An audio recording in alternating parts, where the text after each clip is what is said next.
दोस्तों, आज पुरुषोत्तम मास कथा अध्याय 20 सुनेंगे। इस अध्याय में जानेंगे कि मोक्ष की इच्छा रखने वाले मनुष्य को पुरुषोत्तम मास का व्रत किस प्रकार करना चाहिए, कौन सा दान देना चाहिए और उसकी विधि क्या है। ऋषियों की पवित्र सभा में एक बार फिर गंभीर वातावरण छा गया। सभी मुनि भगवान नारायण की दिव्य कथाओं में तल्लीन थे, परंतु उनके मन की जिज्ञासा अभी तक शांत नहीं हुई थी। तभी सूत जी बोले, हे विप्रो, जब नारद मुनि ने भगवान नारायण के मुख से राजा दृढ़धनवा के पूर्व जन्म का अद्भुत वृतांत सुना, तब भी उनके हृदय को पूर्ण तृप्ति नहीं मिली। वे और अधिक जानने की इच्छा से पुनः प्रश्न करने लगे। नारद जी विनम्र होकर बोले, हे प्रभु, उस समय राजा दृढ़धनवा ने महर्षि वाल्मीकि से क्या कहा, कृपया करके विस्तार से बताइए। भगवान नारायण मुस्कुराए और बोले, हे नारद, अब तुम ध्यान पूर्वक सुनो। जब राजा दृढ़धनवा ने अपने पूर्व जन्म का रहस्य जाना, तब उसके हृदय में वैराग्य और जिज्ञासा का उदय हुआ।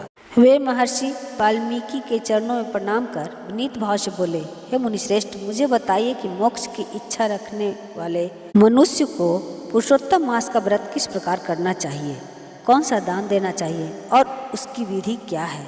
हे प्रभु, यह ज्ञान केवल मेरे लिए ही नहीं बल्कि समस्त लोगों के कल्याण के लिए आवश्यक है। आप नहीं बताया कि यह पुरुषोत्तम मास स्वयं भगवान का स्वरूप है। मैं पूर्व जन्म में सुदेव ब्राह्मण था और अनजाने में इस मास का पालन किया, जिसके प्रभाव से मेरा मृत पुत्र भी जीवित हो गया। किंतु हे मुनिवर, अब इस जन्म में मैं सब कुछ भूल गया हूँ, अतः कृपा करके इसकी संपूर्ण विधि पुनः बताइए। राजा के इन विनीत वचनों को सुनकर महर्षि वाल्मीकि अत्यंत प्रसन्न हुए। उन्होंने शांत स्वर में विस्तार से पुरुषोत्तम मास की विधि बतानी आरंभ की।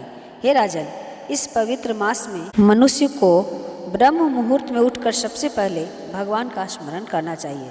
शुद्धता का विशेष ध्यान रखते हुए नित्य कर्म संपन्न करें। शौच, स्नान, आचमन और दातुन आदि विधि पूर्वक करें। स्नान के पश्चात शुद्ध वस्त्र धारण कर चंदन से तिलक लगाकर प्राणायाम और संध्या वंदन करें। फिर एक पवित्र स्थान पर मंडल बनाकर कलश स्थापित करें और उसमें तीर्थों का आवाहन करें। गंगा, गोदावरी, कावेरी और सरस्वती का स्मरण करें। इसके बाद श्रद्धा और भक्ति से भगवान पुरुषोत्तम की मूर्ति स्थापित कर विधि पूर्वक पूजा करें।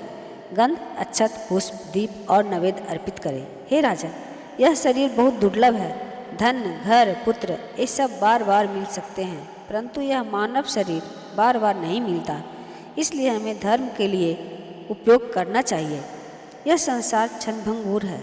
युवावस्था पुष्प के समान शीघ्र मुरझा जाती है। धन जल की तरंग के समान चंचल है और जीवन प्रतिदिन घटता जाता है। इसलिए बुद्धिमान वही है जो समय रहते धर्म का पालन करता है। जब तन, मन, धन और योग पात्र ये तीनों एक साथ मिल जाएं, तब बिना विलंब किए दान और धर्म करना चाहिए। हे नृपश्रेष्ठ, इस पुरुषोत्तम मास का महत्व इतना महान है कि थोड़े से साधन से भी मनुष्य महान पुण्य प्राप्त कर सकता है।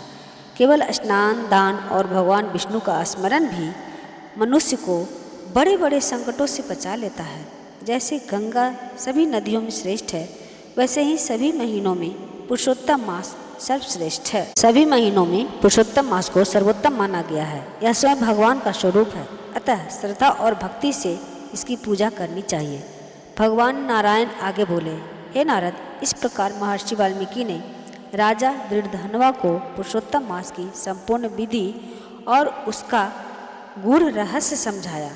जो मनुष्य इस संसार रूपी भयंकर सागर से पार होना चाहता है, उसे इस पवित्र मास में भगवान पुरुषोत्तम की भक्ति अवश्य करनी चाहिए। सूत जी ने कथा समाप्त करते हुए कहा, हे मुनियों, इस प्रकार यह पवित्र अध्याय समाप्त होता है। जो श्रद्धा से इसे सुनता या पढ़ता है, वह पापों से मुक्त होकर भगवान के परम धाम को प्राप्त करता है।